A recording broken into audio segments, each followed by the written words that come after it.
모든 언론에서 러스트벨트 그리고 펜실베니아가 중요하다라고 얘기를 하는데 왜 중요한지는 잘 안 알려주더라고요.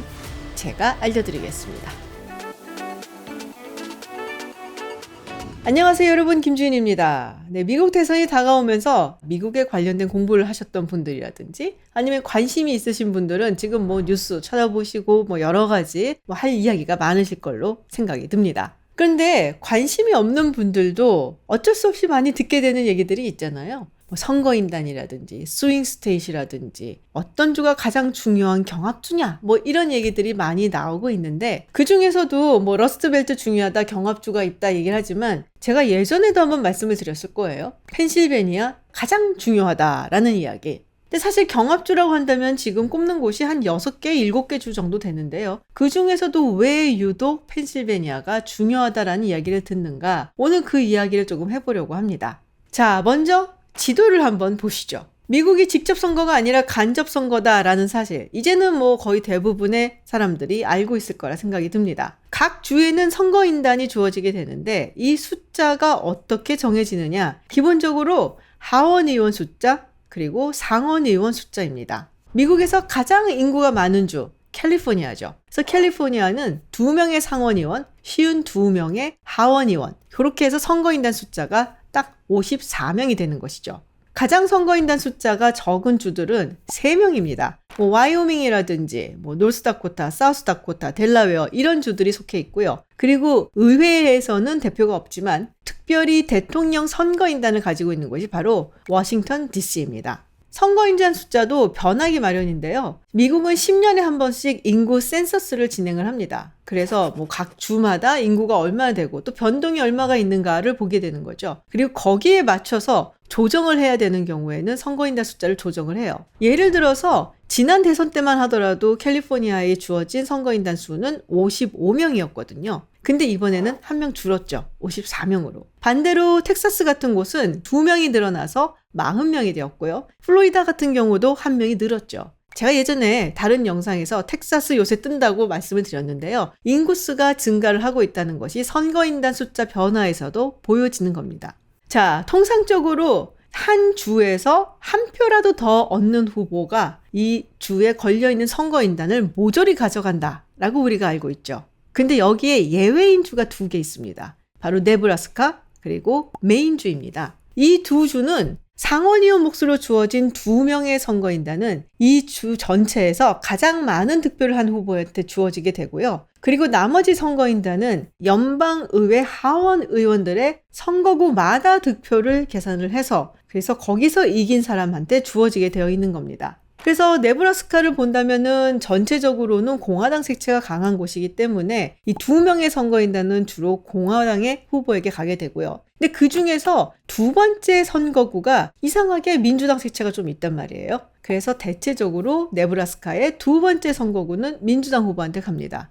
그래서 5명의 선거인단 중에 민주당이 1명 정도는 가져갈 수 있는 구조죠. 마찬가지로 메인주 같은 경우는 전체적으로 봤을 때는 민주당 색채가 강하지만 메인주의 또 2번째 선거구는 공화당 색채가 있는 그런 선거구란 말이에요. 그래서 공화당 후보가 메인주에서도 총 4명 중에 1명 정도는 가져가곤 했습니다. 자, 근데 이렇게 봤을 때 사실은 누구한테 갈 거다라고 거의 정해진 주들이 있죠. 예를 들면 캘리포니아, 민주당한테 가겠죠. 텍사스? 좀 변한다는 얘기는 있지만 그래도 여전히 공화당 색채가 강한 그런 주입니다.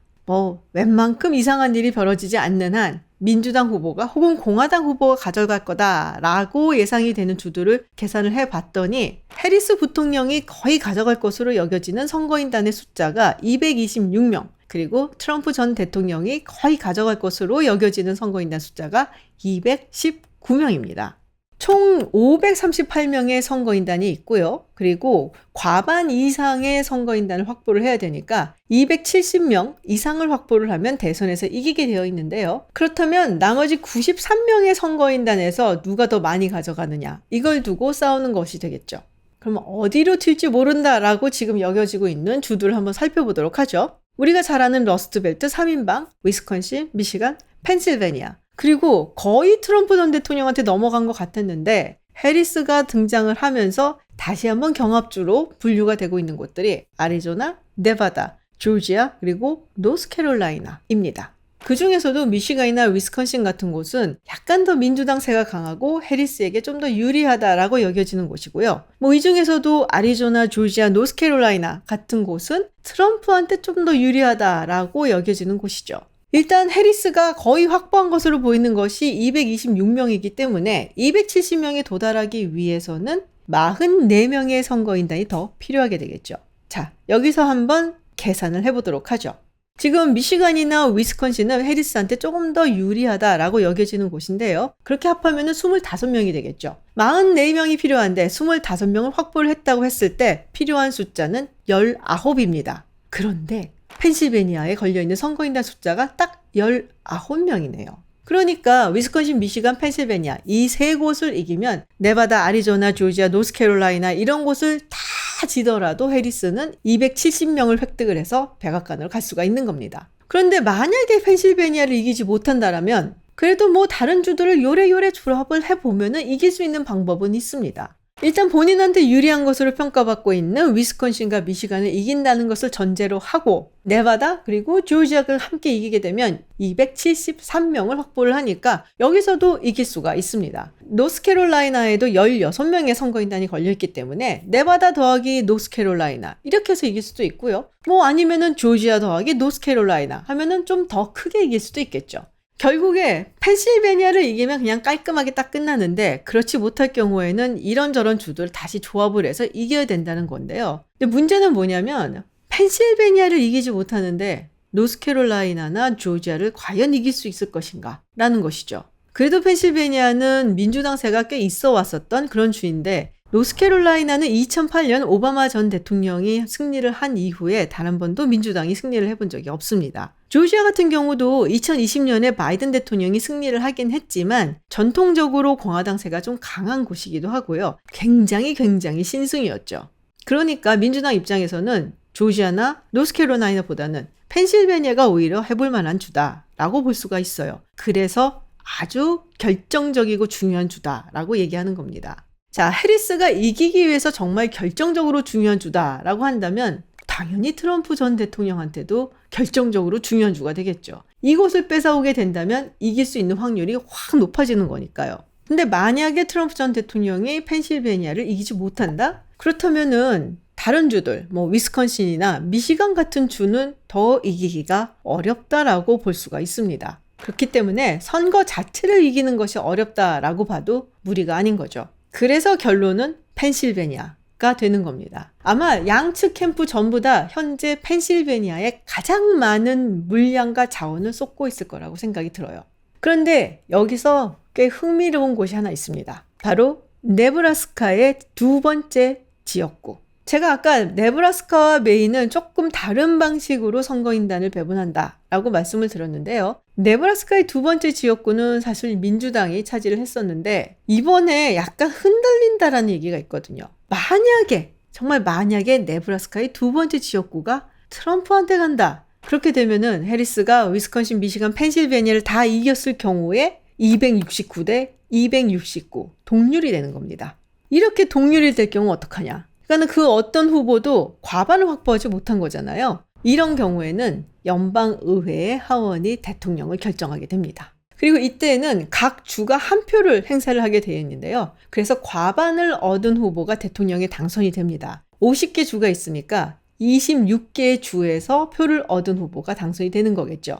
근데 주마다 공화당 색채가 강한 주도 있고 민주당 색채가 강한 주도 있죠. 그런데 캘리포니아라든지 뉴욕이라든지 텍사스라든지 이런 곳들을 보면은 캘리포니아의 모든 연방 하원 의원들이 다 민주당인 건 아니거든요. 텍사스가 공화당 색채가 강해도 텍사스의 모든 연방 하원 의원들이 다 공화당이 아닌 것과 마찬가지입니다. 그렇게 봤을 때 현재 22개의 주가 민주당 의원 수가 더 많고 그리고 26개의 주가 공화당 의원 수가 더 많습니다. 그러면은 이런 경우에 트럼프 전 대통령이 되는구나 라고 생각을 할 수가 있는데요. 그런데 반전은 지금 현직 의원들이 투표를 하는 게 아니라요. 올해 11월 5일에 함께 있을 연방의회 선거에서 뽑힌 새로운 의원들이 투표를 한다는 겁니다. 그래서 이번 선거는 대선도 중요하지만 의회 선거도 중요하다. 그런데 산술상 269대 269가 나와도 이게 뭐 연방의회까지 안 갈 수 있는 경우도 있어요. 사실 11월 5일에 간접선거가 있고 그리고 12월 17일 선거인단이 투표를 하게 되는데요. 여기서 배신표가 나오지 말란 법이 없거든요. 그러니까 원래는 자기는 민주당 후보한테 투표를 하게 되어 있는데 거기 가서 땀만 먹고 공화당 후보한테 투표를 하는 경우도 뭐 있을 수는 있는 거죠. 근데 그렇게 되면은 사실상 과반이 되기 때문에 연방의회까지 안 가는 경우도 있어요. 사실 이런 배신표는 종종 있어 왔거든요. 물론 이런 경우에 완전히 다른 당 후보를 찍는 경우보다는 같은 당의 다른 후보의 이름을 적어 넣는다든지 이런 식으로 배신을 때리는 경우가 있죠. 자, 이렇게 복잡하고 그래서 더 흥미로운 미국 대선이 부쩍 앞으로 다가왔습니다. 앞으로 더 흥미로운 일이 벌어지지 않을까라는 생각이 드는데요. 왜냐? 미국 대선에서 많이들 이야기하는 것, 옥토버 서프라이즈가 남았기 때문이죠. 대선이 있기 전 10월에 일어난다는 급변 사태, 혹은 대선의 판도를 흔든다 라고들 얘기하는 옥토버 서프라이즈. 올해는 어떤 일이 일어날까요?